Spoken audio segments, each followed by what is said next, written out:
Sarmiento luchó en todos los terrenos, como militar, como periodista, como educador, contra Quiroga, contra Rosas, contra Alberdi. Peleó en la guerra, en la política y en los libros. Son incontables las cartas y las anécdotas que lo retratan pendenciero, gritón, exaltado, entre valiente y fanfarrón.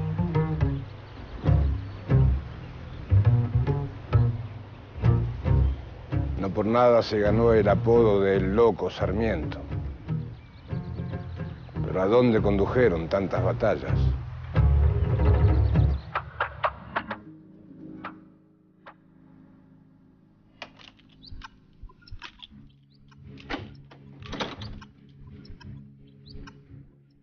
Escritor, estadista, militar, viajero, intelectual, educador.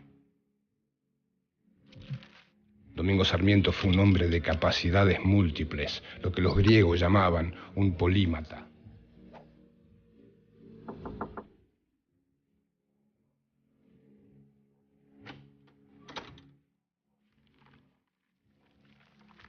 Recorrer su historia es como contar la vida de varios hombres, en la que se resumen todas las pasiones y contradicciones de su tiempo.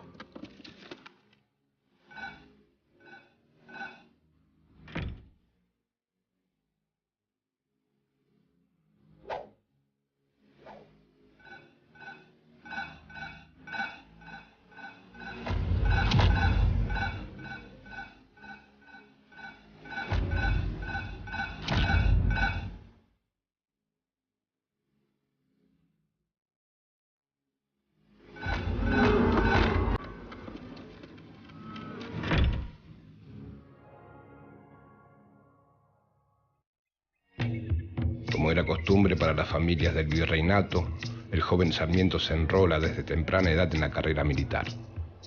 Su padre, José Clemente Sarmiento, había participado en las guerras de independencia, luchando en 1812 junto a Belgrano en Tucumán y junto a San Martín en la batalla de Chacabuco en 1817. Sarmiento tenía por ese entonces 6 años de edad. Criábame mi madre en la persuasión de que iba a ser clérigo y cura de San Juan, y a mi padre le veía casacas, galones, sable y demás zarandajas.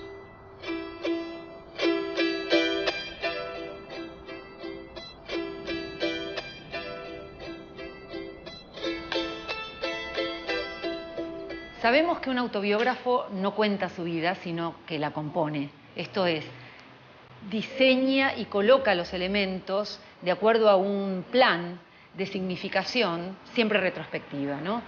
Sarmiento era un autobiógrafo empedernido, escribió incluso su autobiografía muy tempranamente y fue diseñando y distribuyendo los datos que harían, por un lado, aquello que todavía incluso no podía prever que él llegaría a ser, y por otro, dispuso los elementos como para que toda su vida se leyera como un largo y premeditado y esforzado camino para llegar a aquello que adquirió y que consiguió.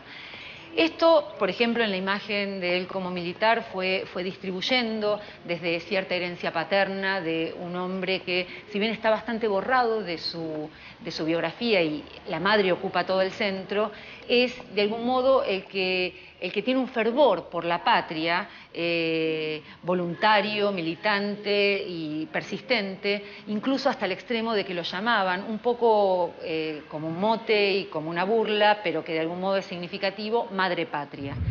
Reclutado por el Ejército Federal, Sarmiento hace un reclamo de buen trato. Este hecho es considerado un desacato y es puesto en prisión. La experiencia del encierro es decisiva para su formación política. A los 16 años de mi vida entré a la cárcel y salí de ella con opiniones políticas. Enrolado junto a su padre en las filas unitarias, Sarmiento luchará contra las fuerzas federales de Facundo Quiroga y de los hermanos Aldao, quienes serán años después objeto de sus primeras publicaciones.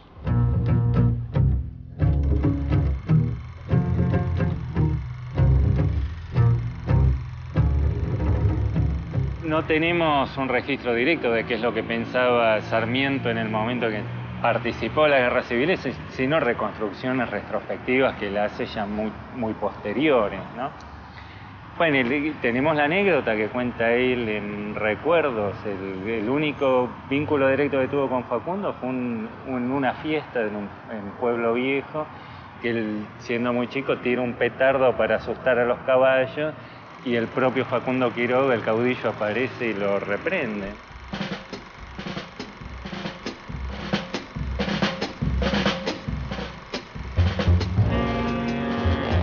Carrera ascenderá de alférez a subteniente y teniente de la misma compañía. En los años sucesivos será teniente coronel y finalmente general. La posición en la que se encontraba Sarmiento por entonces le permitía soñar con continuar su carrera militar. Sin embargo, en 1831, la victoria de las tropas de Quiroga y la inminente entrada de este en San Juan tuvo como consecuencia la derrota unitaria y la huida de 200 vecinos a Chile. El capitán Sarmiento, encargado de cubrir la retaguardia, comenzaba así su exilio, finalizando abruptamente lo que parecía ser una promisoria carrera militar. No será hasta 1851 cuando la sublevación de Urquiza le permita volver tanto al país como a la vida militar. Pero eso ocurrirá después. Ahora Sarmiento, en Chile, inicia su actividad periodística.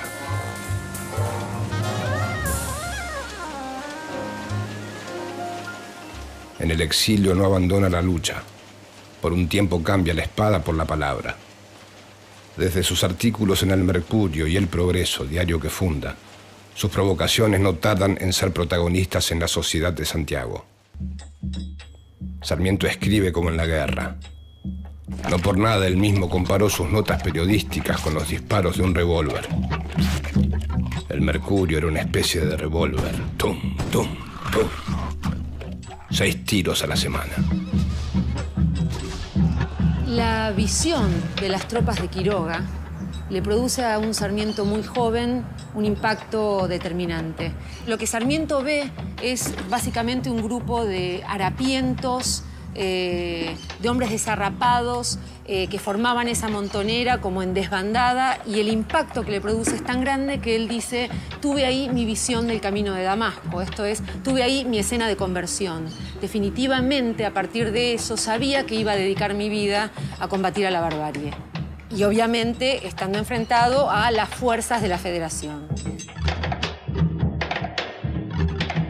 Lo importante después es lo que va a generar la figura de Quiroga en su obra literaria, ¿no? Y en su obra política. Por supuesto, todos sabemos que el Facundo le está dedicado en el sentido de que es el material básico del Facundo, aunque en rigor es un libro para combatir a Rosas, porque para el momento en que Sarmiento escribe el Facundo, en 1845, Quiroga ya es un hombre muerto hace 10 años.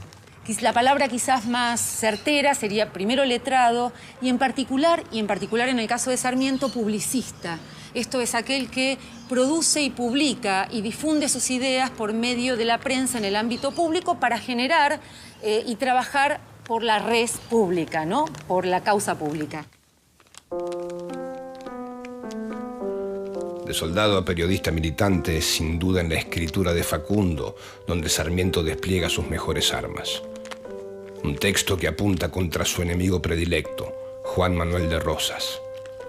Hasta Rosas queda impactado por la fuerza del texto. El libro del loco Sarmiento es de lo mejor que se ha escrito contra mí. Así es como se ataca, señor. Ya verá cómo nadie me defiende tan bien.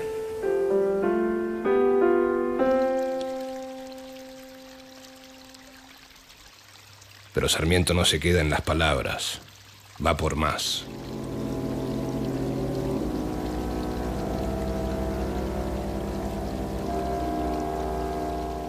En noviembre de 1851 recibirá la invitación de Urquiza para sumarse al ejército grande que ha formado contra Rosas, con el grado de teniente coronel. Sarmiento zarpa de Chile hacia Montevideo para luego pasar a Gualeguaychú a entrevistarse con el caudillo.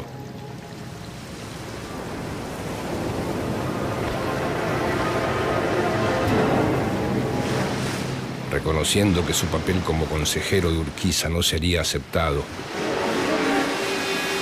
Sarmiento acepta ocuparse de la tarea de redactar los boletines del ejército. Su participación en la campaña contra Rosas estará entonces contra su voluntad, más cerca de la prensa que del fusil.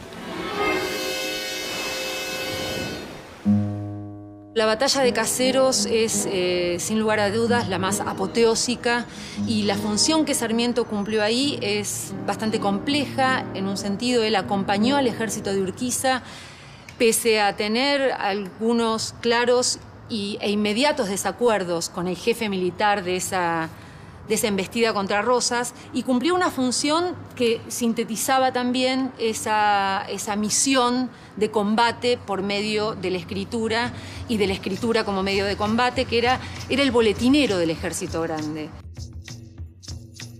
La imprenta era un carromato imposible de trasladar, pero Sarmiento, con lo terco que era, decide en ningún modo oír a veces los reclamos y casi órdenes de Urquiza, que le manda muchas veces por medio de su secretario, que era el modo en que solían comunicarse, de que abandone la imprenta volante porque retrasa el avance del ejército.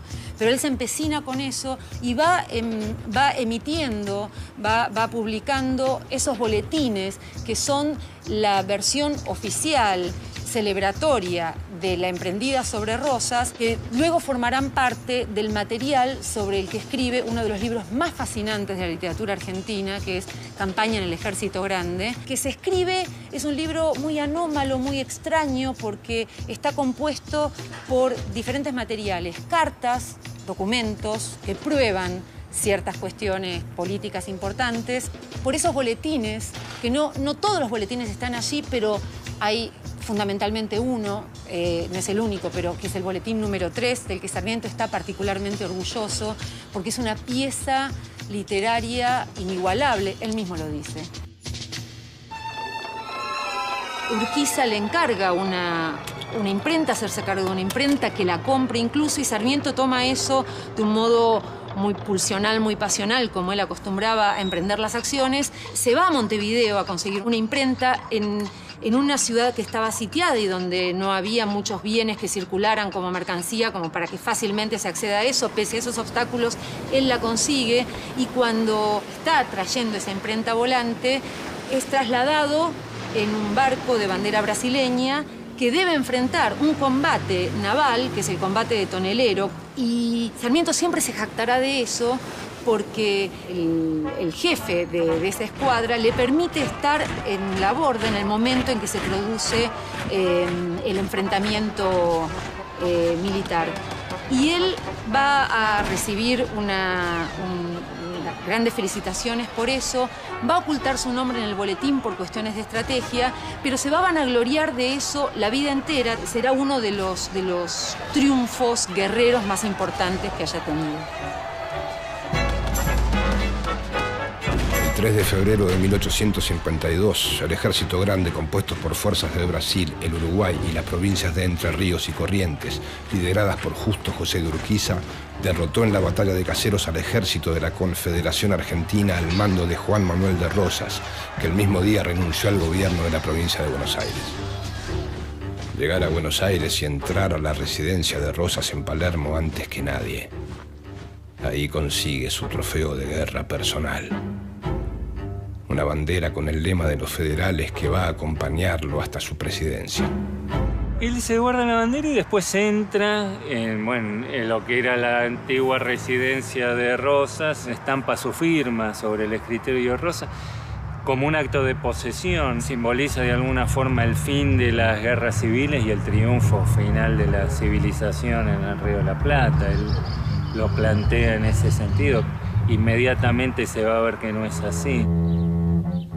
Derrotado Rosas, el gran enemigo, Sarmiento puede pisar y conocer Buenos Aires por primera vez. Puede pensarse que este es el fin de la lucha de Sarmiento, o por lo menos el comienzo de una etapa más serena. Pero esto está muy lejos de ser así.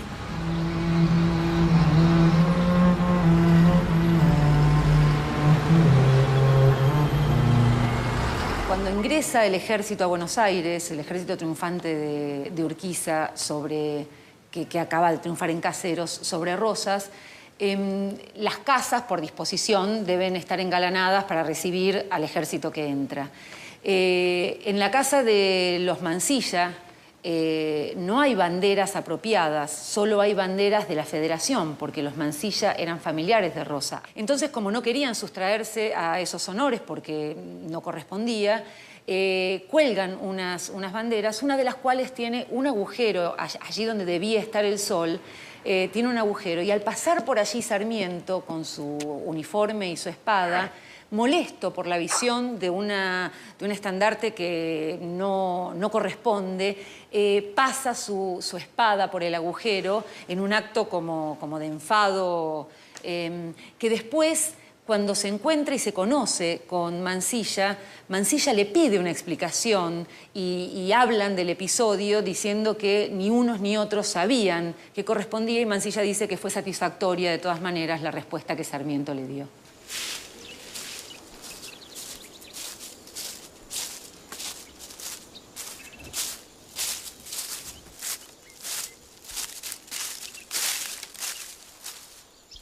Inmediatamente luego de la victoria, Sarmiento, incómodo con el nuevo estado de cosas, con los federales en el poder, vuelve al exilio chileno, desde donde pinta a Urquiza como un mercenario que solo aceptó combatir a Rosas por intereses económicos.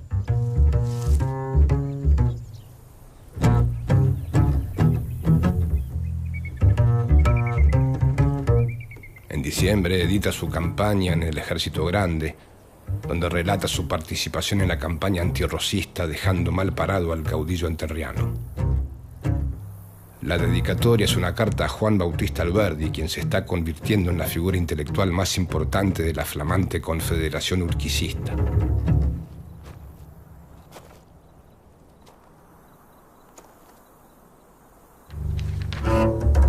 Nace así uno de los enfrentamientos más célebres de la historia nacional.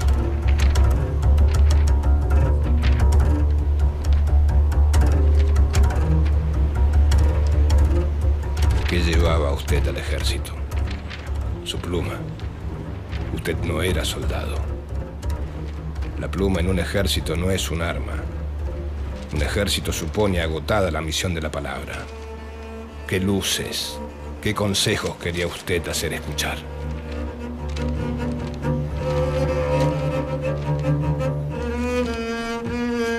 De mi competencia y de la suya para hablar de guerra basta un solo hecho. Cuando la guerra estalló en 1851, me embarqué en Valparaíso y fui a enrolarme en el ejército. Cuando la guerra que usted había excitado como periodista en Montevideo llegó a las puertas de la ciudad, usted se disparó y puso el Atlántico por medio.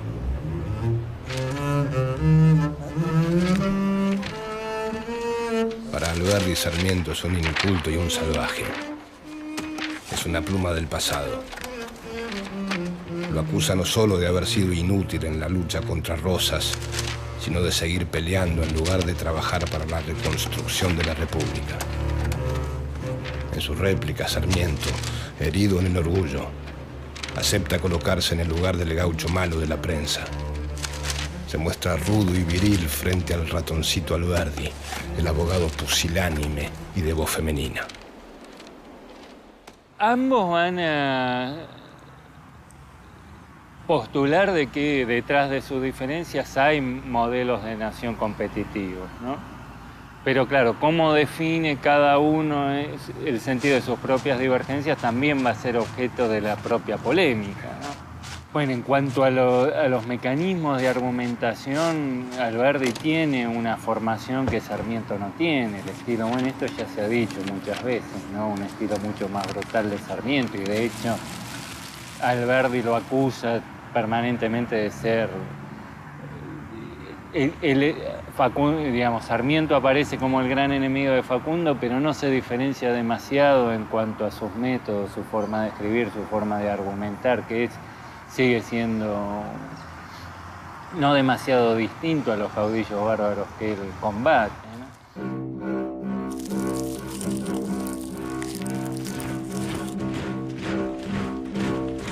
Para él la escritura es combate y el combate es la escritura. Lo que no significa que además no haya combatido en términos concretos como militar. Pero Lo ha dicho incansablemente y la idea de combate, incluso uno podría sintetizarla en muchas escenas, pero hay una que es particularmente relevante, cuando encarta, creo que a Aurelia Vélez, él le dice, mi Facundo, en los años 60 y pico, ¿no? 66, 65, le dice, el Facundo es mi cañón Parrot. O sea, mi Facundo de algún modo no solo sirve para el combate, es el instrumento de esa acción combativa que él encaró por medio de la escritura.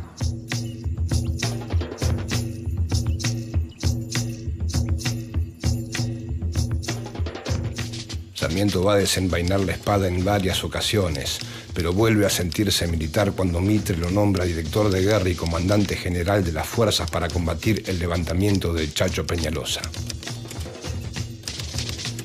El Chacho fue uno de los últimos caudillos federales alzados en armas contra el centralismo de Buenos Aires. Tenía mucho prestigio entre los gauchos humildes de La Rioja y las provincias vecinas.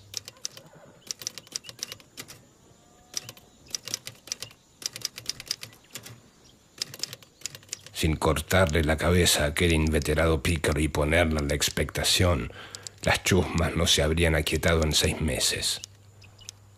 A nadie se le puede inspirar confianza de que no principie la guerra cuando le plazca al Chacho. Seamos lógicos. Cortarle la cabeza cuando se le da alcance es otro rasgo argentino.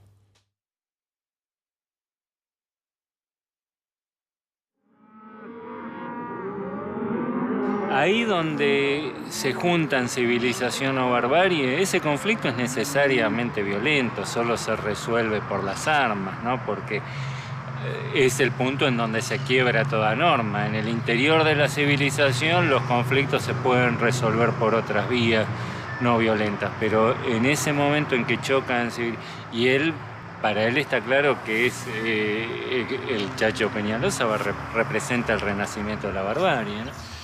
Y obviamente el renacimiento de las guerras civiles en el norte está amenazando su proyecto político para San Juan y en última instancia está amenazando su futuro político, ¿no?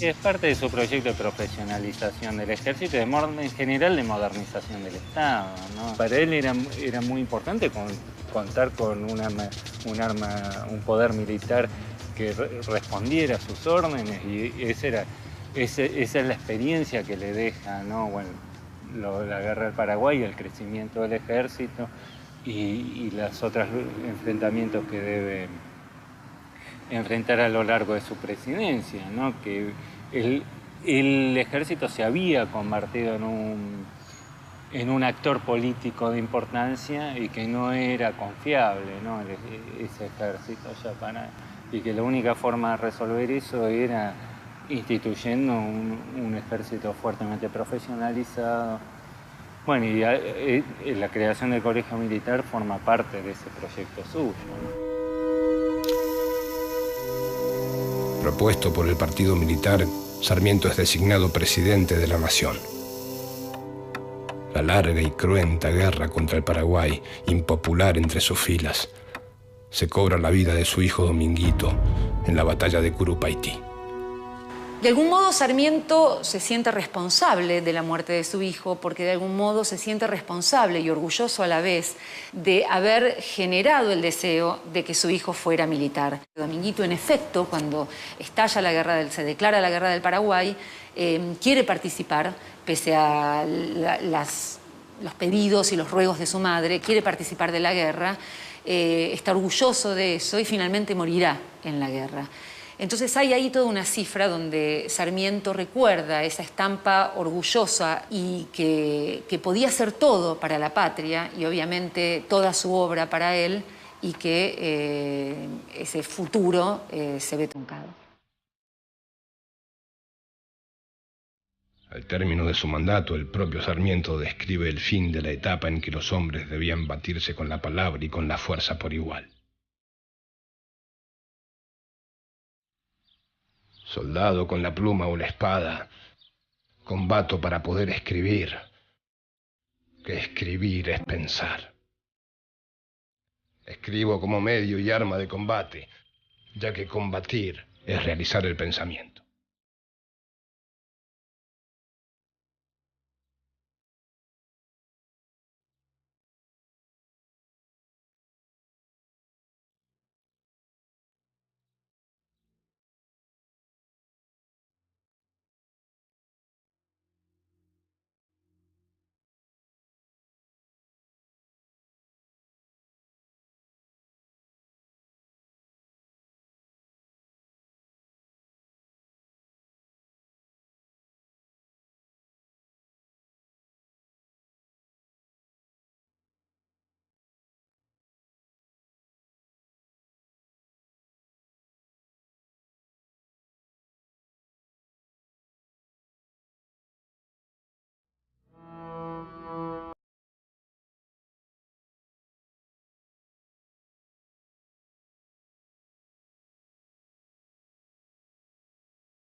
Como era costumbre para las familias del virreinato, el joven Sarmiento se enrola desde temprana edad en la carrera militar.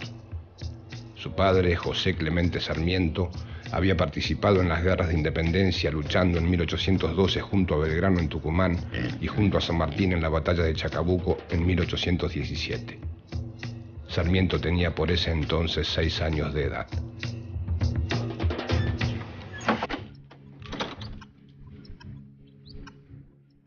Escritor, estadista, militar, viajero, intelectual, educador. Domingo Sarmiento fue un hombre de capacidades múltiples, lo que los griegos llamaban un polímata.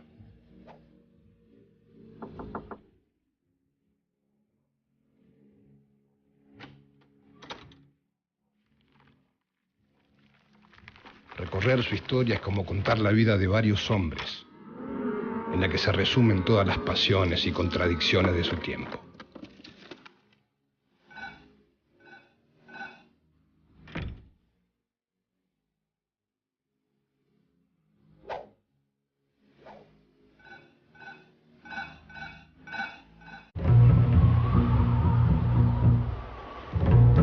Sarmiento luchó en todos los terrenos, como militar, como periodista, como educador, contra Quiroga, contra Rosas, contra Alberdi. Peleó en la guerra, en la política y en los libros. Son incontables las cartas y las anécdotas que lo retratan pendenciero, gritón, exaltado, entre valiente y fanfarrón.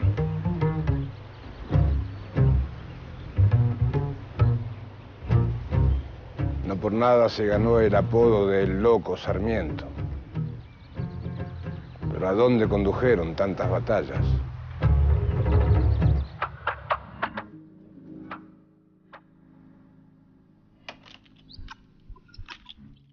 Ver que él llegaría a ser, y por otro, dispuso los elementos como para que toda su vida se leyera como un largo y premeditado y esforzado camino para llegar a aquello que adquirió y que consiguió.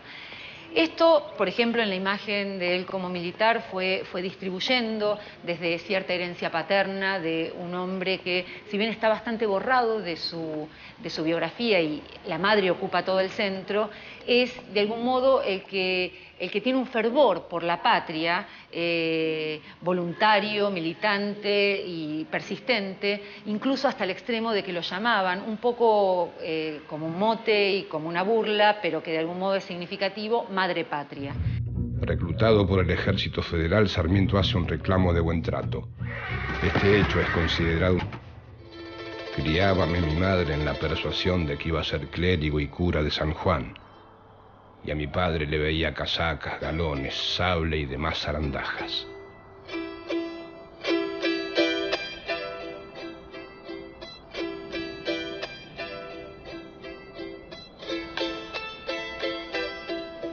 Sabemos que un autobiógrafo no cuenta su vida, sino que la compone. Esto es, diseña y coloca los elementos de acuerdo a un plan de significación, siempre retrospectiva, ¿no?